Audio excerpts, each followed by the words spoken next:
Mi nombre es Federico Pita y soy el presidente de la diáspora africana de la Argentina, más conocida por sus siglas DIAFAR. ¿Qué es la DIAFAR exactamente? La DIAFAR es una asociación civil sin fines de lucro que tiene como principal objetivo congregar y reunir a la comunidad afrodescendiente de la Argentina y afrodiaspórica, o sea, todos los afrodescendientes de otros lugares de América Latina que viven en Argentina, y africanos, que también tenemos una comunidad africana importante en Buenos Aires. Tenemos como nuestra sede principal en la ciudad de Buenos Aires y de momento dos filiales en la provincia de Buenos Aires y en Santiago del Estero, que es una provincia al norte del país. ¿Hace cuánto que se creó la DIAFAR? Hace 5 años que funcionamos desde la formalidad de que somos una asociación. Venimos trabajando desde hace 10 años. ¿Y cómo se decidió organizarse? ¿Cómo se llegó a crear la DIAFAR?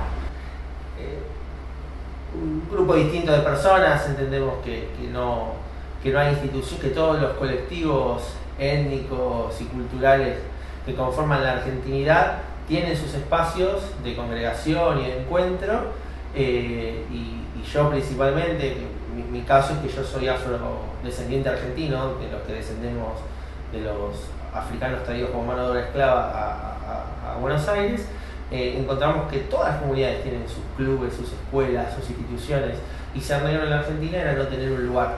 Y bueno, eso nos invitó a empezar a participar, y encontramos, por eso yo participo hace varios años ya en el movimiento más amplio de negritud en Buenos Aires y en Argentina, pero un grupo más pequeño entendimos que es importante echar raíces y tener un espacio propio. Por eso dimos el paso de crear una institución formal, con una sede formal. Así que bueno, estamos en ese camino de institucionalizar esta expresión para que otros afroargentinos tengan un lugar donde acudir. ¿Cuántos miembros directos forman parte de esta asociación? ¿Y cuántos socios, no sé si decir socios o gente que tengáis aquí, cuántos sois en total? Sí, tenemos un esquema organizativo de un equipo de trabajo que rondamos las 15 o 20 personas, y no tenemos de momento en los papeles sí la idea era que hubiese socios, pero no funciona de esa manera. Tenemos un equipo de gente de trabajo que por distintos motivos tiene un corte generacional. Somos la mayoría gente joven, entiendo yo, porque el diálogo es más simple, más directo, no porque no querramos tener otro tipo de gente, pero bueno, de momento somos toda gente joven.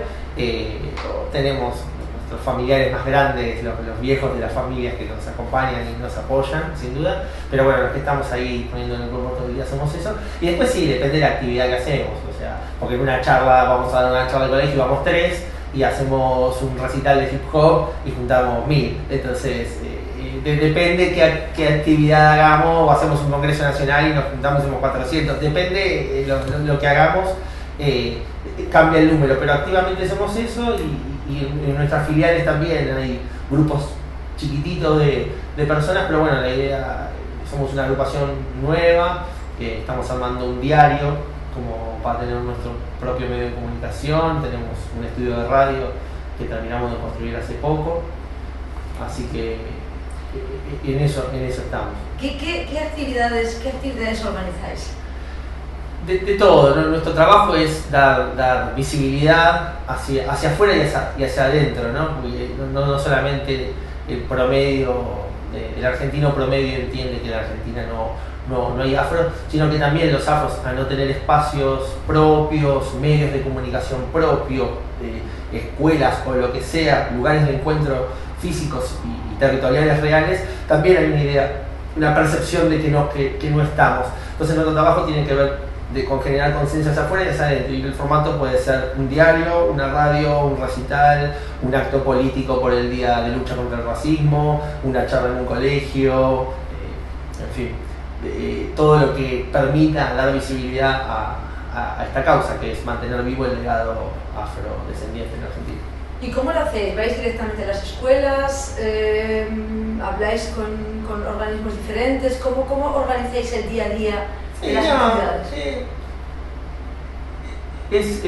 Nos contactan muchas veces, tenemos tengo una actividad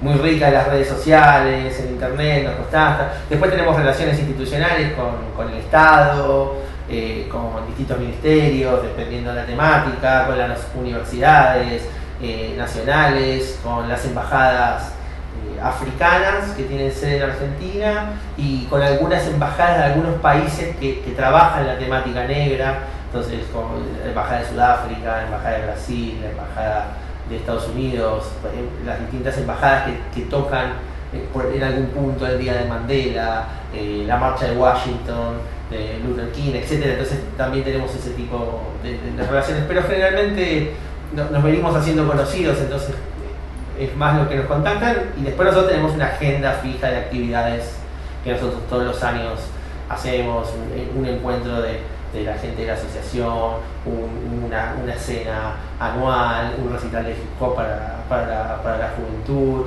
El 21 de marzo hacemos todos los años un acto que es el Día Internacional de Lucha contra el Racismo. Entonces, bueno, tenemos algunas. El 8 de noviembre se celebró una ley que es el Día de los Afroargentinos. Entonces, bueno, tenemos algunas fechas calendarias en las que hacemos actividades puntuales, pero bueno, generalmente también nos encuentran, no es muy difícil como nos encontraron ustedes.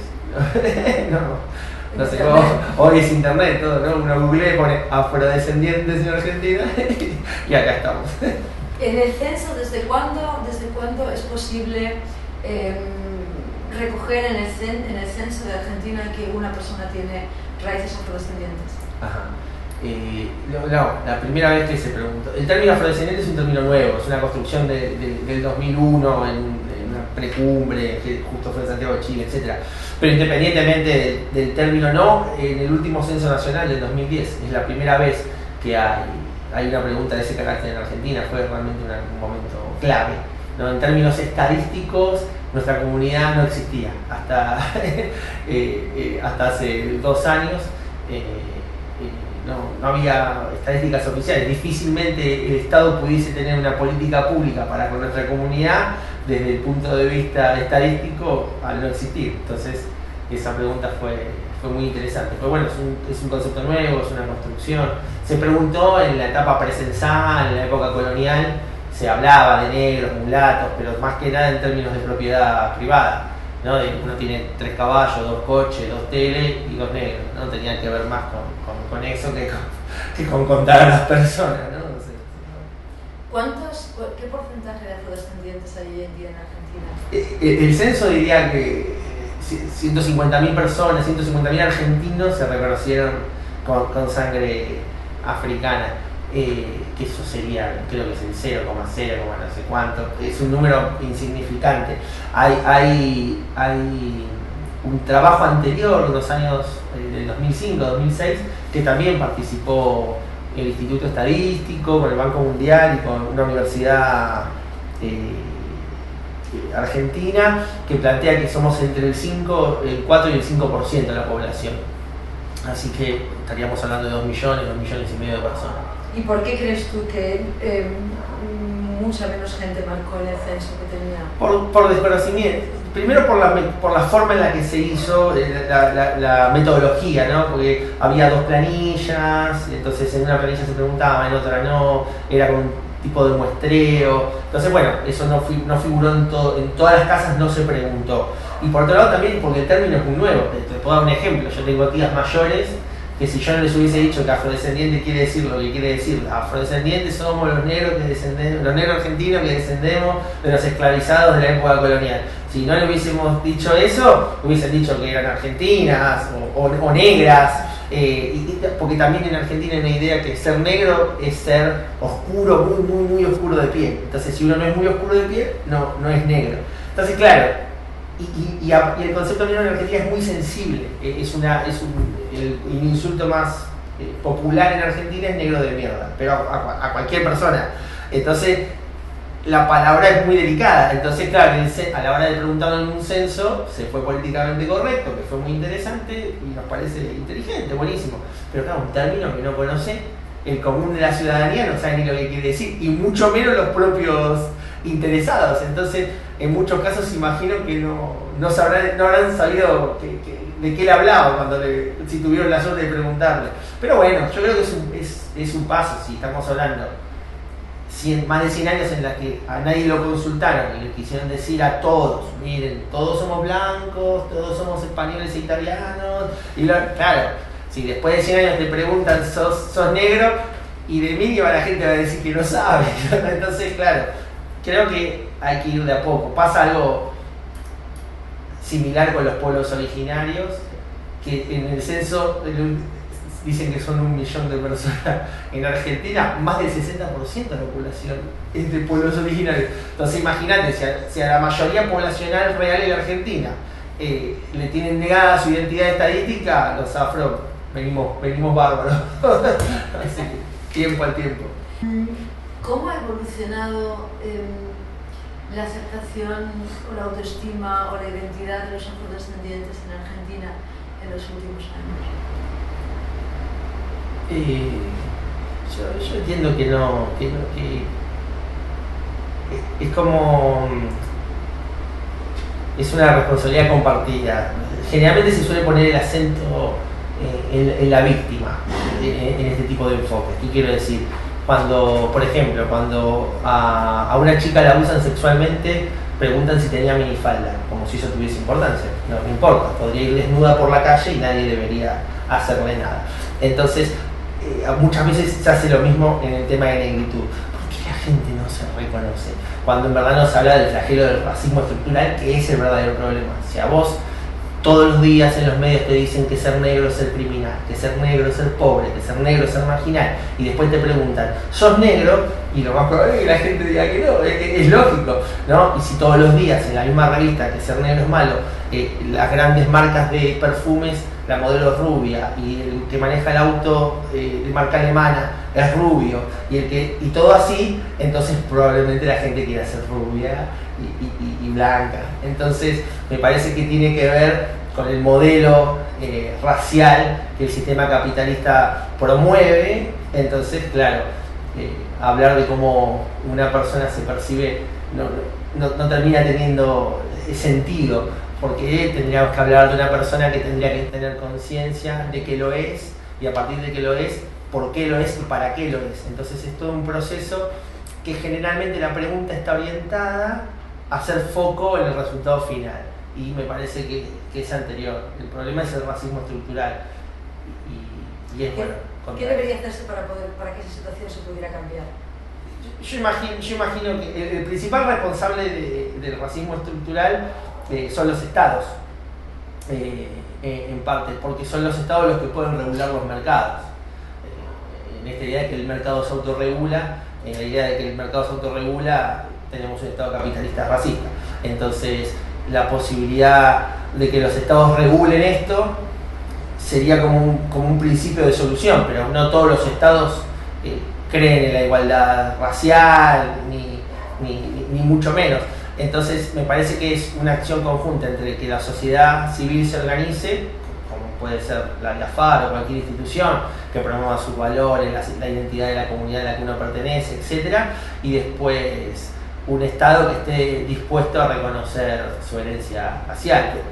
No es el Estado de Argentina, el racismo no existe nada más que en Argentina, existe en todo el mundo. En Argentina la idea de que la superioridad blanca europea tiene rango constitucional en Argentina. Si vos vas a la Constitución argentina de hoy, hay un artículo, es el 25, que existe, que está vigente, que promueve la inmigración europea. Dice, el Estado argentino promueve la inmigración europea y de todo hombre de bien, bla, bla, bla. No dice que promueve la inmigración asiática, ni la inmigración de los países limítrofes, no, textual, europea. Y la gente en Europa tiene un color, mayoritariamente de un color de piel. O sea, sacando las grandes ciudades cosmopolitas, pero si uno imagina un campesino de Alemania y un campesino de Argentina, tienen colores distintos. Y ese proyecto racial existió en la Argentina y tiene vigencia. Si bien, en términos legales, no existen más los esclavos y todo eso venía acompañado de un sistema ideológico, ético y moral, legalmente no está más permitido, pero las ideas que sustentaron ese sistema están vivas, y la gran responsabilidad la tiene el Estado el mismo Estado que pregunta en el censo ahora, que reconoce el Día de los Afroargentinos, pero por eso, el gran poder de reparación lo tiene el Estado, y el Estado por sí solo, el Estado somos todos. Entonces me parece que es compartido. La sociedad civil se organiza y empuja a que ese Estado que somos todos, bueno, nos contempla a todos en un rango. Y no se trata de seguir sosteniendo superioridades raciales como hizo el Estado o como hace, ¿no? Y cuando promueve la inmigración europea es porque entiende que es mejor que vengan europeos, sino entonces los europeos serían mejores que otros.